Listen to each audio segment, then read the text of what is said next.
Ayan, good morning mga Lodi. Ngayon pag-usapan natin itong Fuse.gold kasi may nag-send sa akin nito, okay? So, syempre, kung free, okay lang naman sa atin yan. Be careful lang na hindi tayo may scam. Ngayon, ang pag-register dito mga Lodi is i-click mo yung link nasa baba, click yung register, tapos lagay nyo lang yung phone number dito, yung PH. Once na nalagay nyo yung email address nyo, click nyo register, magsisend sila ng email sa inyo, dun nyo sila i-verify, okay? So, ganito yung email address mga Lodi. So, parang ganito yung marireceive nyo sa email nyo, i-click nyo lang yung verify, okay? Pag click nyo yung verify na yan, ibig sabihin na verify nyo yung account nyo. So, paano kayo makapunta sa account nyo? So, i-click nyo lang itong leaderboard. Ayan o, account mo na pala to. So, pwede mong i-research yung username na ginamit mo, okay? So, parang dito, ang username ginamit ko is Torogi, ganyan. Tapos, i-click mo lang, enter. Ayan o. So, nakita mo, wala pa akong referral, pero nung nag-create ako ng account ko, meron silang binigay. Estimated, sabi niya naman, 52.11. So, ito, wala pa siyang value,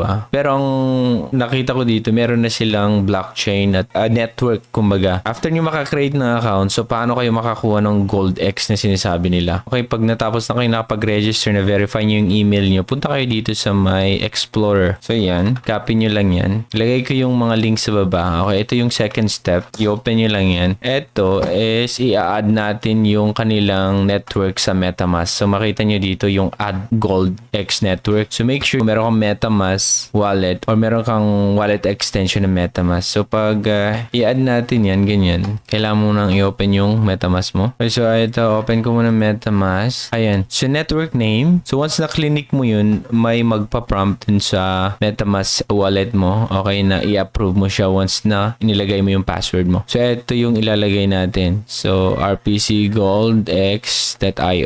So, approve natin siya. Switch. Okay, so, pag pumunta ka na sa MetaMask mo, ayan na siya. Punta ka dito. Ayan. Nakita mo na na-i-add natin yung GoldX. Ito na siya. Click mo lang ganyan. Okay? Yan. So, mangyayari dyan ngayon, paano mo dagdagan to? Meron silang faucet ngayon. So, ang gagawin mo lang is, so, copy ko ulit yung address. Ito, GoldX, MetaMask. Copy ko ulit address. Copy. Copy mo yung address and then paste. Yan, paste mo siya. Get. Please wait, sabi niya. Every 24 hours pwede mong gawin to. Di ko alam kung pumasok na siya. Pero marami daw kasi due to high. Yun, wala pa siya. Okay. Pero sabi niya, pumasok na siya So, mag-wait lang tayo. Due to high demand, the tokens might take a while to arrive on your wallet. Di ko alam kung gaano katagal yan. Pero ganun, paano ka kuha ng GoldX. Pero mas maganda mag-register ka muna. Okay, register mo muna. Kasi kung magkatotoo to, syempre meron na silang blockchain Ayan may mga validators na wala pa silang testnet ata andyan na. So, kulang nilang is i-open nila para pwedeng exchange into fiat or any other cryptocurrencies. I'm not saying that this is a good project. May possibility na pwedeng magka-profit kayo dito. Kasi nga, sa unang sa lahat, na-experience natin yung mga free, okay? Katulad ng CoreDAO at iba pa. May mga ibang projects na kung saan nagbibigay talaga sila ng free. So, di natin alam kung ano mangyayari dito sa GoldX na to kung ipagpatuloy ng developer na gumawa at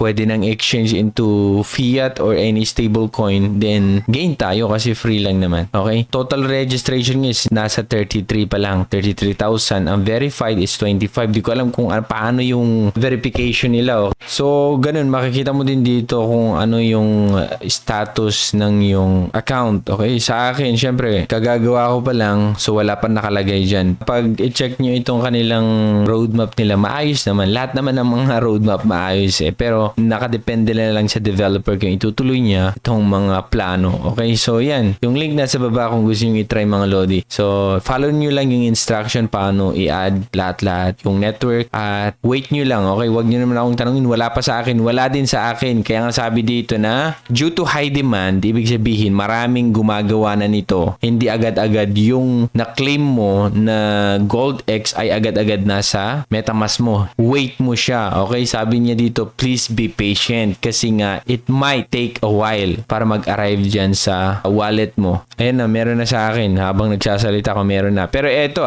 paalalahanan ko na naman kayo. Etong mga 0.25 GoldX tapos ganyan ang lumalabas. Hindi yan totoo mga Lodi, okay? Nangyari na sa atin sa CoreDAO yan. Yung mga price niya, mga ganun. Depende kasi kung ano siniset ng developer. Siyempre, para mang-inganyo. Pero makikita yan pag open or pag pwede na siyang kailangang i-convert. Yan o, hindi pa pwedeng i-swap. Pero malalaman natin yan pag pwede nang i-swap kung ano talaga ang real price ng GoldX. Okay? Pero alam ko in the future magkakaroon siya ng value pero hindi sa ganitong price. Okay? So ayan lang mga Lodi, yung link na sa baba kung gusto nyo i-try ang GoldX. Ako si Trogi and thank you so much for watching. Bye.